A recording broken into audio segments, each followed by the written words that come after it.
comecei a pesquisar, assim, desde o início do Projeto Humanos. Já comecei a tentar conversar com umas pessoas e tal. Você começa entrevistando pessoas? Já começo entrevistando pessoas e tentando pesquisar na internet o que tinha. Tá.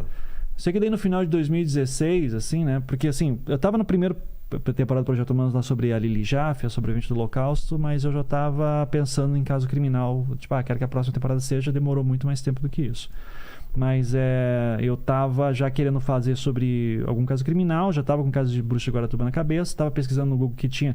E daí era um problema disso. Assim, você lia uma matéria, você não conseguia entender. Você lia duas matérias, você conseguia entender como é que uma conectava com a outra, porque pareciam duas histórias diferentes. Ah, é? Pareciam peças de um quebra-cabeça, assim, que ninguém tá me explicando como é que elas se encaixam. Do tipo assim, o fulano e tal falou que foi obrigado a confessar Leandro Bossi. Daí o que Leandro Bossi tem a ver com Evandro?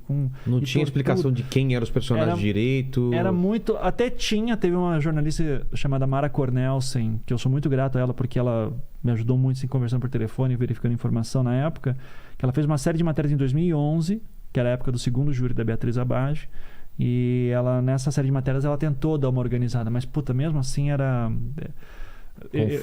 inglório, sabe? É um trabalho inglório. Porque daí ela ainda tinha limitação de caractere e tal, daí fica tudo pior, né? Eu no podcast disse assim, não, eu vou usar todo o tempo que eu tenho pra contar essa história da maneira como ela merece ser contada. Que precisar. E daí o podcast virou essa loucura, né? Que no final de 2016 eu já entrevistei a Beatriz Abage, eu consegui entrevistar o Diógenes Caetano, e daí... Uma frase que eu ouvia demais era, isso aí tá nos autos, isso tá nos autos. Eu falei, puta, vou ter que procurar os autos, cara. Eu não queria pegar autos de processo, eu nunca quis isso. Por quê? Porque eu queria contar uma história como eu sempre contei, que me conta a tua história. Ah, entendi. Tá? E através da tua história eu vou pegar um outro especialista que entende de Síria, que entende do Holocausto e vai colocar tua fala num contexto maior. Mas o que me importa é a tua história. Entendi. Eu vi que eu não estava vendo só histórias de pessoas, eu estava vendo histórias de um caso muito complexo e com um risco criminal grande, né? Que eu poderia ser processado, inclusive civilmente, por... sei lá, falar qualquer bobagem. Eu podia ser acusado de estar distorcendo a história. Eu fui acusado de tudo isso, no fim das contas. Tá? Por pessoas ali. Sim. Mas eu precisava dizer, não, eu entendo dessa história. Eu pesquisei essa história. Tá. Então eu fui atrás de autos de processo, caixas e caixas. Onde você vai ver isso?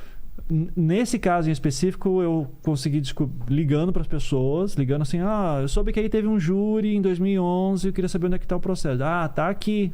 Tava na segunda vara do Tribunal do Júri de Curitiba. Não é nada digitalizado isso aí. Não, tudo físico. Papel. Peguei tudo físico. Daí eu descobri que um dos advogados conseguiu digitalizar para o trabalho dele, de defesa dele. Então daí ele foi muito gentil em me ceder todas as coisas, porque seria impossível eu tirar foto e escanear tudo aquilo. Era 20 mil páginas, assim, uma coisa... Eu lembro que eu morava num prédio sem elevador ainda, cara. Eu levando caixas e caixas assim... Na escada? Não desejo isso pra ninguém. Na escada, assim. Levando. Daí a gente tinha muita caixa de fita VHS também. Daí eu consegui um videocassete, uma placa de captura, assim, daí eu mesmo digitalizei tudo. Digitalizei as fitas cassete, as VHS.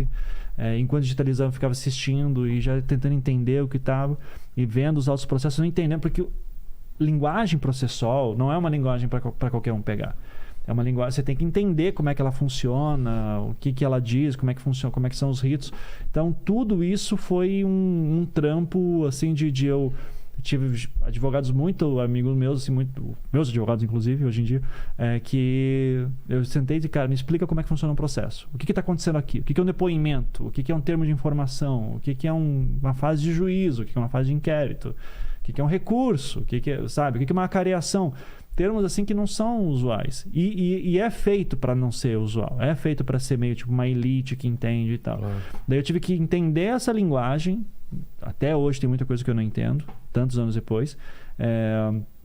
E começar a contar a história. O caso Evandro, eu costumo dizer assim que é uma coisa que nunca mais vai acontecer, porque eu nunca mais quero fazer daquele jeito, porque é enlouquecedor, que é enquanto eu vou entendendo, eu vou contando à medida que eu vou entendendo a história. Então é legal por um lado porque o ouvinte se sentia participando das minhas dúvidas e do meu processo, mas ao mesmo tempo, foram 36 episódios, sabe? Então é uma coisa insana.